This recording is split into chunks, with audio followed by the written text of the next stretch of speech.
নমস্কার বন্ধুরা, সর্বাণী রান্নাঘরে আপনাদের সবাইকে স্বাগত।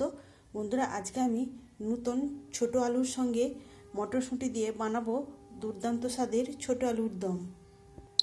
আলুর দম তৈরি করার জন্য এখানে আমি নিয়েছি ছোট নতুন আলু, আর এখানে ছোট আলুগুলোকে আমি খোসা ছাড়িয়ে নিয়েছি গোটা গোটা রেখে, আর এখানে একটু বড় সাইজের আলুগুলোকে আমি দুই টুকরো করে কেটে নিয়েছি। এখন এই আলুগুলোকে আমি সেদ্ধ করে নেব। আর এখানে আমি নিয়েছি কাঁচা মটরশুঁটি, আর নিয়েছি দুটো বড় সাইজের পেঁয়াজ, একটা পাকা টমেটো, এটাকে আমি কেটে নেব। আর নিয়েছি আমি 3 টুকরো আদা, দুটো কাঁচা লঙ্কা আর 6 কোয়া রসুন, এটাকেও আমি বেটে নেব। আমি একটা ভাজা মশলা তৈরি করে নেব। তার জন্য নিয়েছি 1 চামচ ধনিয়া, 1 চামচ জিরা, আর নিয়েছি দুটো এলাচ, একটা শুকনো লঙ্কা আর 1 টুকরো দারচিনি, আর নিয়েছি দুটো লবঙ্গ। এটাকে আমি ড্রাই রোস্ট করে গুঁড়ো করে নেব। আর নিয়েছি আমি বেশ কিছুটা পরিমাণে ধনেপাতা কুচি। আলুগুলোকে আমি প্রেসার কুকারে দিয়ে সেদ্ধ করে নেব। সেদ্ধ করার জন্য আমি প্রেসার কুকারে জল দিয়েছি, আর কিছুই দেব না। আলুগুলো খুব সুন্দর সেদ্ধ হয়ে যায়, তাই আমি একটা সিটি দিয়ে নামিয়ে নেব। আলুগুলো প্রেসার কুকারে একটা সিটি দিয়ে আমি সেদ্ধ করে নিয়েছি। তবে এই আলুগুলো আগেই আমি খোসা ছাড়িয়ে নেওয়ার পর পরিষ্কার করে ধুয়ে নিয়েছিলাম। এখন এই সেদ্ধ আলুগুলোকে একটা কাঁটা চামচের সাহায্যে আমি এইভাবে ছিদ্র করে দেবো। তাহলে কিন্তু রান্না করার সময় লবণ আর মশলা খুব সুন্দরভাবে আলুর ভেতরে ঢুকে যাবে, তখন এই আলুগুলো খেতে ভালো লাগবে। তো এইভাবে আমি সব আলুগুলো এইভাবে ছিদ্র করে নেব। সব সিদ্ধ করা আলুতে আমি এই কাঁটা চামচ দিয়ে ছিদ্র করে দিয়েছি। এদিকে রান্নার জন্য গ্যাস অন করে একটা কড়াই বসিয়ে দিয়েছি। এখন কড়ার মধ্যে দিয়ে দেবো সরিষার তেল। তেলটাকে খুব ভালো করে গরম করে নেব। এখন এই তেলের মধ্যে আলুগুলো দিয়ে ভেজে নেব। আলুগুলো দেওয়ার পর আমি অল্প একটু হলুদের গুঁড়ো দেব। এখন আলুগুলো দিয়ে নাড়াচাড়া করে একটু ভেজে নেব। তবে এই সময় গ্যাসের ফ্লেমটাকে বাড়িয়ে আলুগুলোকে নাড়াচাড়া করতে হবে, তা নাহলে কিন্তু কড়ার গায়ে আলু লেগে যেতে পারে, কেননা আলুগুলো তো সেদ্ধ আলু। আলুগুলোকে আমি প্রায় মিনিট 3-4 নেড়ে চেড়ে ভেজে নিয়েছি। এখন এই আলুগুলোকে একটা পাত্রে তুলে নেব।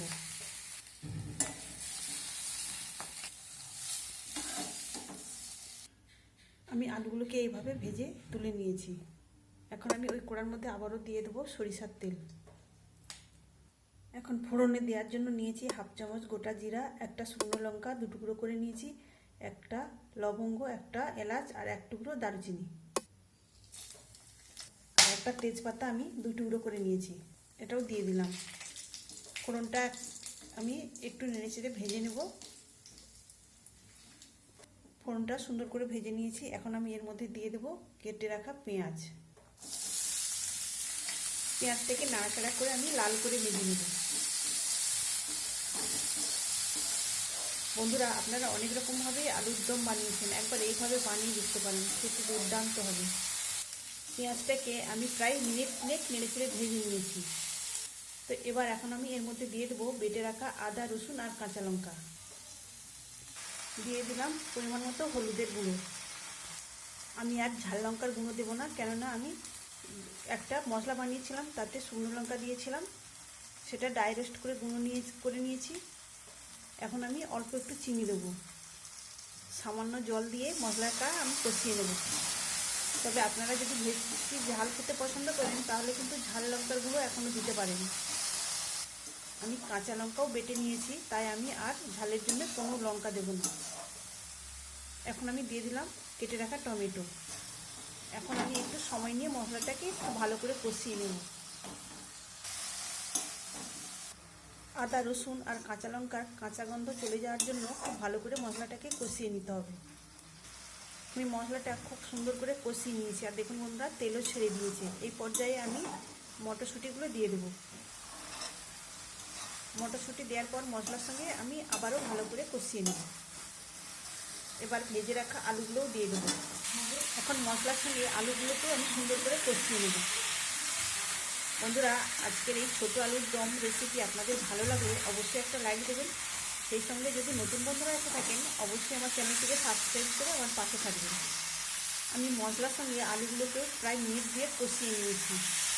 এখন আমি পরিমাণ মতো দিয়ে দেবো জল। তবে জলটা বেশি দিতে লাগবে না, কেননা আলুগুলো সেদ্ধ করা আলু। জলটা আমি পরিমাণ মতো দিয়ে দিয়েছি। এখন একটু নেড়ে চেড়ে আমি এর মধ্যে দিয়ে দেবো লবণ। লবণটা দিয়ে আমি একটু মিশিয়ে নিলাম, নিয়ে এখন ঢেকে দেবো। ঢেকে দিয়ে আমি মিনিট 3 রেখে দেবো। মিনিট 3 পরে আমি ঢাকা চাপাটা খুলে নিলাম। এখন আবারও একটু আমি নাড়াচাড়া করে নেব। আমি কোনোরকম গুঁড়ো লঙ্কা ব্যবহার করি না। দেখুন বন্ধুরা, কালারটা কত সুন্দর এসেছে, যেহেতু আমি একটু চিনি দিয়েছিলাম। আর আলুগুলো খুব সুন্দরভাবে সেদ্ধ হয়ে গেছে। এখন আমি সেই তৈরি করে রাখা গুঁড়ো মশলা 1 চামচ দিয়ে দেবো। আর 2টো চেরা কাঁচা লঙ্কা দিয়ে দিলাম। সেই সঙ্গে আমি দিয়ে দেবো ধনেপাতা কুচি। এখন সব কিছু আমি আবারও ভালো করে মিশিয়ে নেব। তবে বন্ধুরা, আমি আবারও বলে রাখছি, আপনারা যদি বেশি ঝাল পছন্দ করেন তাহলে গুঁড়ো লঙ্কা কিংবা কাঁচা লঙ্কার পরিমাণটা বাড়িয়ে দেবেন। আমি এই অবস্থায় আবারও ঢেকে রাখবো 1 মিনিটের জন্য। 1 মিনিট পরে ঢাকা চাপাটা খুলে নিয়েছি। এখন আমি 2-1টা আলু একটু ভেঙে দেব। বন্ধুরা, এইভাবে আলুর দম বানিয়ে আপনারা রুটি, পরোটা, লুচি যে কোনো জিনিসের সঙ্গে খেতে পারবেন। খেতে দুর্দান্ত লাগবে। এখানে আমার আলুর দমটা খাওয়ার জন্য একদম রেডি। এখন আমি এটাকে নামিয়ে নেব। তাহলে বন্ধুরা, আজকের এই আলুর দমের রেসিপি আপনাদের কেমন লাগলো অবশ্যই কমেন্ট করে জানাবেন। তাহলে বন্ধুরা, আজকের মতো আসি। সবাই ভালো থাকবেন, সুস্থ থাকবেন। ধন্যবাদ।